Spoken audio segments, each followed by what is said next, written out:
네, 어서 오세요. 어지러운 시대 지도자에 대한 그 면모를 잠깐 말씀드려 보겠습니다. 엘리자베스 1세는 말이에요. 44년간 영국을 통치하면서 자기 사촌이었던 그 메리 여왕을 죽였죠. 그래서 가톨릭 여왕을 죽였으니까 스페인과 전쟁을 또 불러일으켰죠. 여자가 교활했습니다. 교활했고 아첨도 좋아했고 또 되게 무자비한 측면도 있었습니다. 그래서 이 국가 공인 해적을 키워서 이 건전한 국제 교역도 망가뜨렸죠. 그랬던 여자죠. 하지만은 엘리자베스 1세는 강력한 그 의회하고 친하게 지내면서 의원들의 부정부패까지 눈 감아 주었어요. 그래서 의회를 적으로 돌리지 않았다고. 또 분열된 종교를 또 이 개신교로 쭉 정리해 나갔고요. 식민지 사업을 통해 갖고 영국이 유럽 강대국이 되게 만들었습니다. 그래서 영국 사람들이 제일 존경하는 왕이 바로 엘리자베스 1세란 말이에요. 또 해외 융자를 얻기보다는 조세와 이 식민지 약탈을 통해 갖고 재정을 유지했던 사람이에요. 그래서 국내 정치가 안정을 이루게 되죠. 예. 또 자기가 미혼이고 또 조국과 결혼했다면서 평생을 처녀로 죽었습니다. 근데 이걸 널리 홍보했어요. 널리 홍보해서 백성들의 지지를 또 얻어냈죠. 한 나라를 번영시키고 국가의 지지를 받아내는 일은, 국민의 지지를 받는 일은 왕의 개인이 뭐 선하다든가 이 성향하고는 관계가 없다고요. 하물며 이 엘리자베스 1세 아버지가 헨리 8세잖아요. 이 정치적인 망난이었잖아요. 국제적인 외교도 개판이었고 말이에요. 경제도 아주 엉망진창으로 만들어 놓고 아주 피해 바다를 만들어서 영국을. 그래도 가톨릭으로부터 영국을 독립시켰잖아. 유일하게 잘한 게 헨리 8세가. 그래서 결과적으로 영국을 주권 국가로 우뚝 서게 만든 게 이제 헨리 8세잖아요. 그러니까 이게 정치인의 한 면이 좋은 면이 있다, 뭐 안 좋은 면이 있다 이런 말 하는 게 아니라 개인 성향과 그 정치적 결과는 다 다르다는 거예요. 이게 아무리 달라도 공통점은 하나 있어야 됩니다. 좀 사람이 강해야 됩니다. 예. 백성을 너무너무 사랑했지만 사람이 좀 약해 빠져갖고 모든 걸 다 망친 사람이 바로 프랑스의 루이 16세예요. 응? 어릴 적부터 사람이 선했어요. 누구랑 싸우는 것도 싫어하고. 그리고 백성을 너무너무 좋아했습니다. 왕위에 오르자마자 가난한 백성을 위해서 왕실 금고에서 20만 파운드를 꺼내가지고 나눠줬어요. 지금 돈으로 한국 돈으로는 35억 원인데요. 나눠줬습니다. 그리고 원래가 이제 왕의 즉위를 하게 되면 귀족들이라든가 뭐 부르주아들 하면 백성들 다 선물을 갖고 오거든.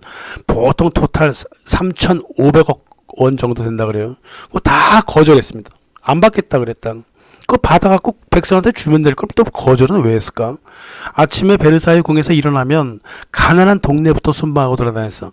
워낙 사람이 착해가지고 말이에요. 이 국립보건소 있어. 이 국립보건소도 자기 돈으로 병상을 누들려주고 그랬단 말입니다. 이 고아하고 과부들 복지원도 자기 돈으로 만들었고.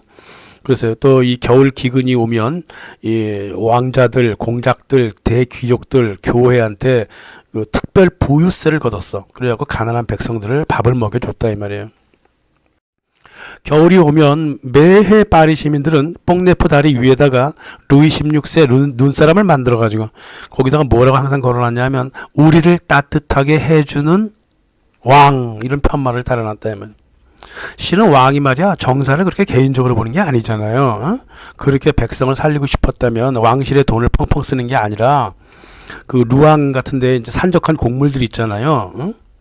그 저기 곡물 시장이 있다고 거기서 매점 매석하던 왕족하고 귀족들을 때려잡아야 되는데 그런 짓은 안 하고 자기 주머니에서 자꾸 돈을 퍼주면 그 좋은 줄 알았단 말이에요.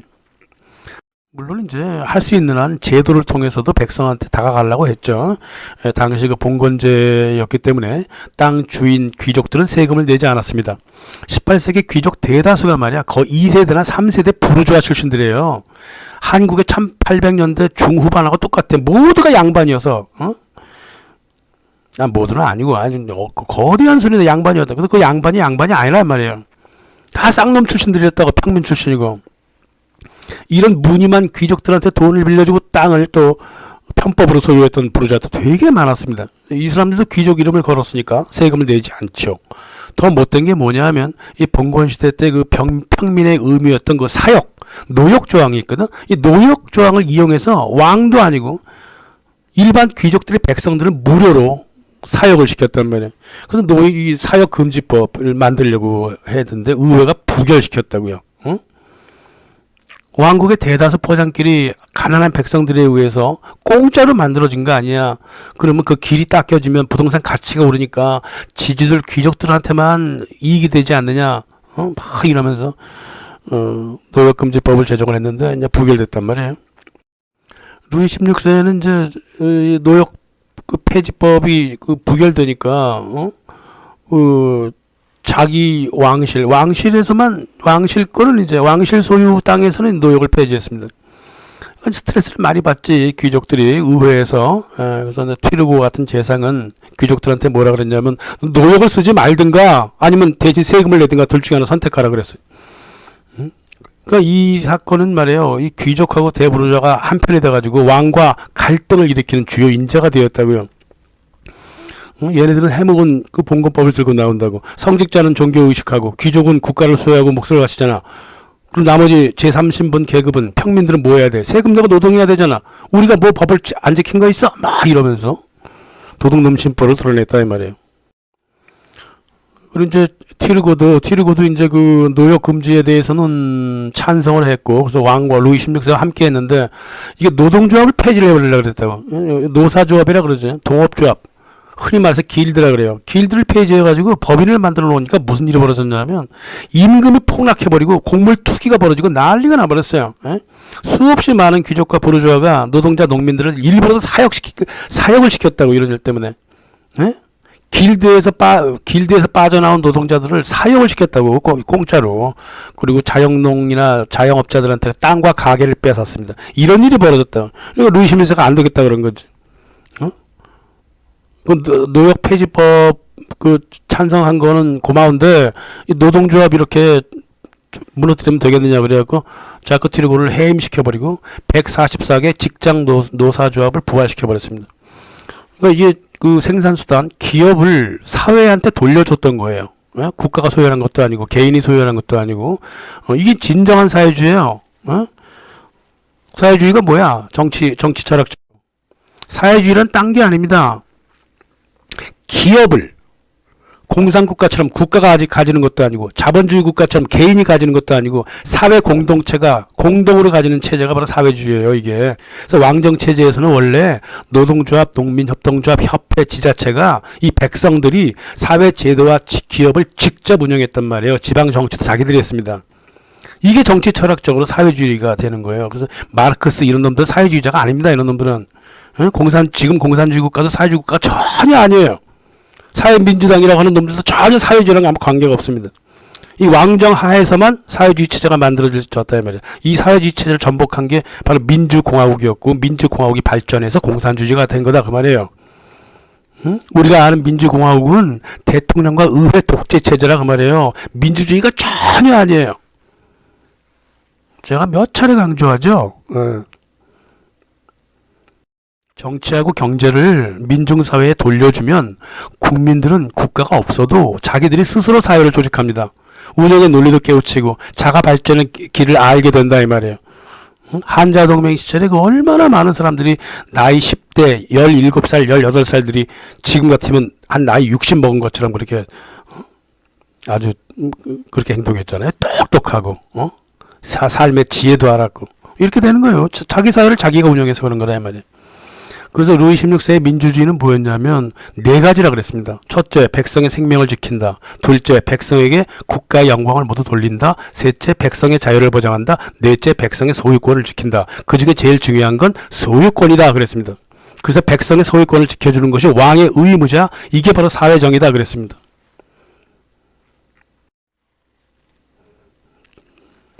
그러니까 루이 16세는 개신교들한테 주민등록증을 만들어줬어. 가톨릭 국가에서 이게 쉬운 일이 아니죠. 산부에 여성도 참여하게 했어. 그러나 파리 의회가 이를 거부했다 그뿐이에요. 고문도 폐지했고요. 농민들한테 가혹한 고문을 가했던 이들은 귀족들이야. 귀족들이 그랬어요. 특히 양반 호적을 돈으로 산 신흥 귀족들이 그런 짓을 했다고. 또 루이 16세는 무죄 추정의 원칙도 만들어냈고요. 그리고 감옥의 위생 장비도 갖추도록 했고, 런던과 파리의 그 골칫거리였던 화재를 위해서 소방서를 만들었죠. 또 수산업자들은 이리저리 떠들었기 때문에 보험이 별로 없었거든. 그래서 퇴직연금도 만들어줬고, 맹인들한테 점자도 가르쳤고, 소아과 병원을 지었고, 부상당한 적군을 위해서 병원도 만들었습니다. 예술과학종합대학에 평민들이 마구 들어가서 공부할 수 있게 했고, 광산대학도 만들었습니다. 저작권도 만들었고요. 증기기관이라든가 몽골 피해 같은 거 비행선 이런 과학적인 실험도 주선을 했고, 모두 백성을 위한 일이었어요. 의회나 귀족을 위한 일이 아니었다고요. 1784년에는 세계 최초로 사회정의란 무엇인가를 규정을 했습니다. 사회정의는 귀족 의회에 반대되는 것이 사회정의다 그래 말이에요. 귀족이란 실제로 무엄한 야만의 타이틀이다. 이들은 왕 주변을 둘러싸고 왕위를 파괴하려고 한다. 봉건제도는 찬탈의 산물이다.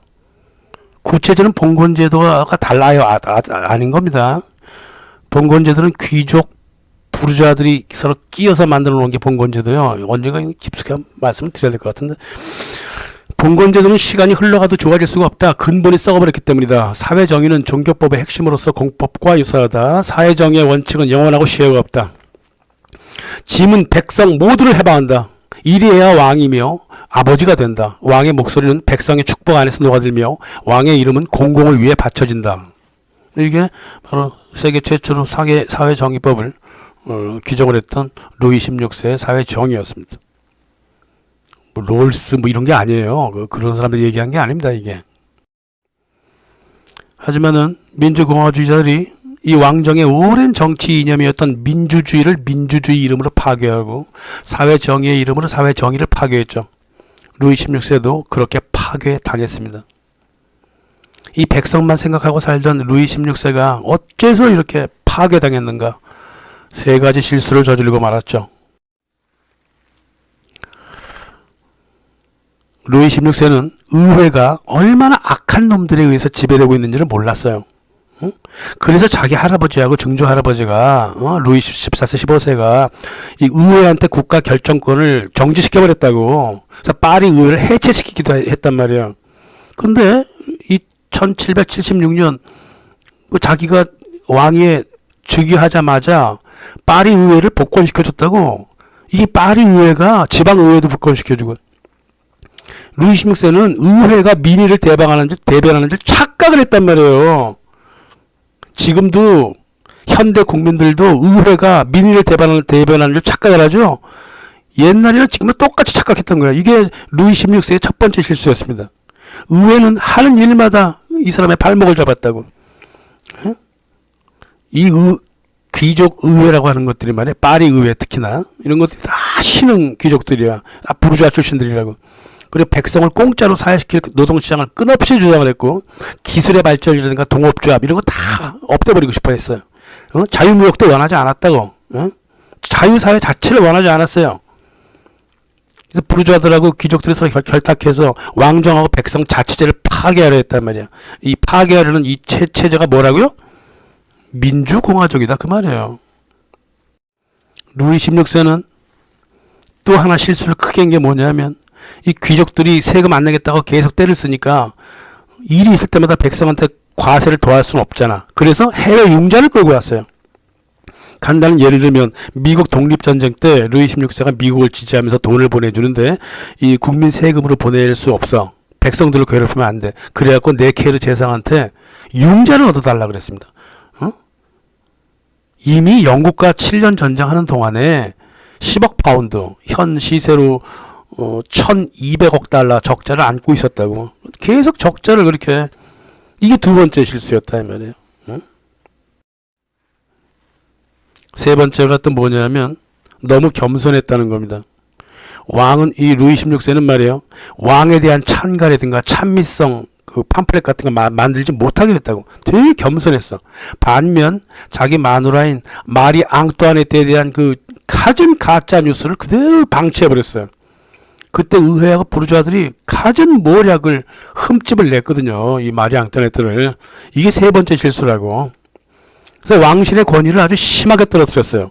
시간이 지나가니까 마리 앙토네트 자기 마누라뿐만 아니라 자기도 도매급수로 넘어가서 왕실에 크나큰 그 상징적 해를 끼쳤다고.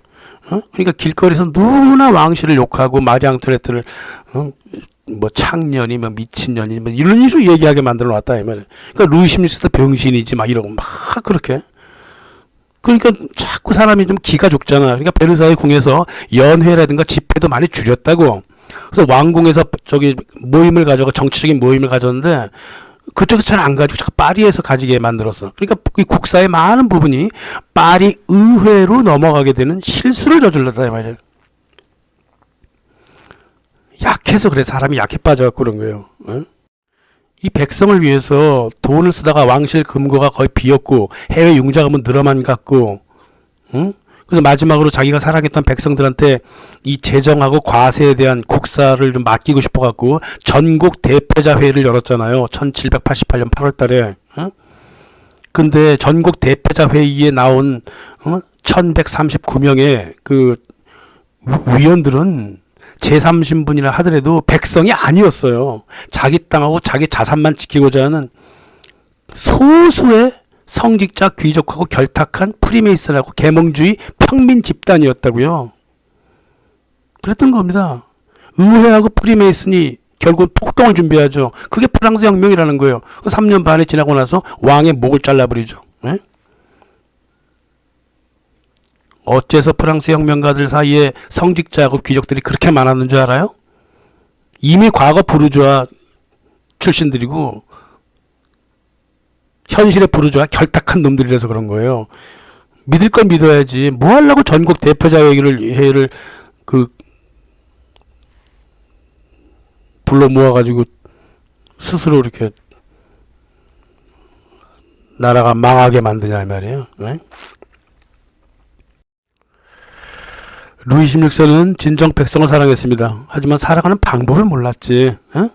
의회의 권한을 대폭 축소시켜야 됐었고 정규군을 만들어서 반항하는 귀족하고 대부르주아들을 한편으로는 설득하고 한편으로는 강제도 하고 그래야 그런 힘을 키워야 했단 말이야. 그러니까 루이 16세는 사람만 좋았지 권력을 행사할 조건을 만들지 못했어요. 그러니까 제3공화국 초대 대통령 그 아돌프 티에르가 그 참 착한 사람이고 순교자로 살았고 정말 선하게 살고자 했던 사람이다. 하지만 그 선을 행할 힘을 가지지 못했다. 탁 찍어버리죠. 힘이 없으면 안 되는 거야 이게. 아무리 자기가 선하고 그 선함을 현실적으로 구현하려고 해도 그 구현할 힘을 키워야 했다 이 말이에요. 그래서 어려운 시대의 그 지도자가 진정 백성을 위한 정치를 하려면 루이 16세처럼 백성들한테 마음만 주고 돈만 줄 게 아니라 다시 말하면 착한 정치인이 아니라 강한 정치인을 뽑아야 되는 거예요. 정신력이 강한 사람을 뽑아야 됩니다. 응? 부드러운 사람을 자꾸 뽑으려고 그래 사람들은. 그러니까 자꾸 망하는 거야. 이 세계는 말이에요. 위협 천재예요. 이런 위협에 맞서갖고 국민을 지키려면 비스마르크처럼 의회 바깥에서 전권을 휘두르는 그런 법안도 만들 줄 알아야 되고 샤를 드골처럼 의회를 통솔하고 해산할 줄도 알아야 됩니다. 블라디미르 푸틴처럼 해외 금융 도적대들 이걸 다 차단할 줄도 알아야 되고 엘리자베스 1세가 했던 것처럼 정적을 과감하게 제거할 줄도 알아야 되는 거네 말이에요. 응? 또 가짜 뉴스를 생산하는 언론도 따끔히 혼을 낼 줄 알아야 되는 그런 사람들이 필요한 겁니다. 응? 지금 소인배들 천지잖아요. 이 세계가 소인배 천지야. 제 식구만 감싸고 이런 짓을 하는 놈을 소인배 혹은 압제자라 그럽니다. 하지만 국민을 위해서 똑같은 일을 하는 사람을 대인배 영웅이라고 부른다고요. 대인배는 사회와 국가, 국제 차원에서 움직이고 소인배는 개인 차원에서 움직이는 사람들이에요. 이게 국가, 국제 문제, 사회에 어떤 고민도 하지 않는 놈들이 개인만 물고 늙어지고 있다. 이게 서구하고 한국 정치계 이런 놈들이 천지라고요. 소인배 천지. 우리 한국인들은 앞으로 대인배를 좀 뽑아봅시다. 대인배가 있어야 돼요. 이 나라는. 감사합니다.